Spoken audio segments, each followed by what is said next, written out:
heykeliydin, mən isə günəş. Toxundum ruhuna isti əlimlə, bir eşkin uğruna keçdim özümdən. Özümü üz düzə qoydum ölümlə.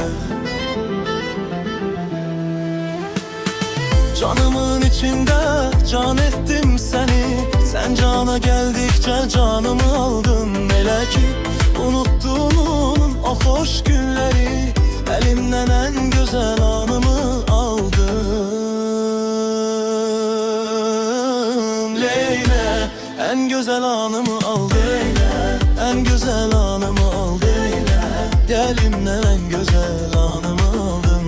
Gün Leylə, ən gözəl anımı aldın, ən gözəl anımı aldın. Əlimdən ən gözəl anımı aldın.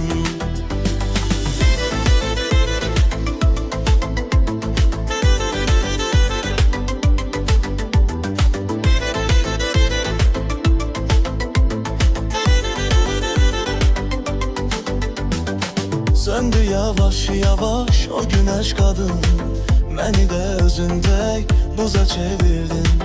Elə toxundun ki buz yanağıma, güya ki nə vaxtsa məni sevirdin. Söktün bünövrəsin, yıxdın budamı, qəlbində zərrəcə insaf olmadı. Bu eşkin yasına yığışdı hamı, bir senin gözlerin yaşla dolmadı.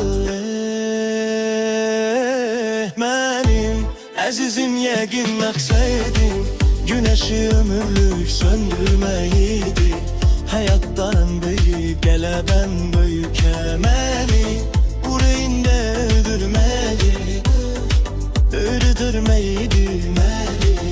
Əni ürəyimdə öldürməyidi. Leylə, ən gözəl anımı aldı, ən gözəl anımı aldı.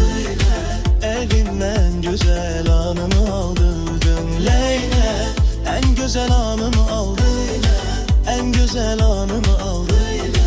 Elimdən ən gözəl anımı aldın. Elimdən ən gözəl anımı aldın. Belə bir qanını aldın.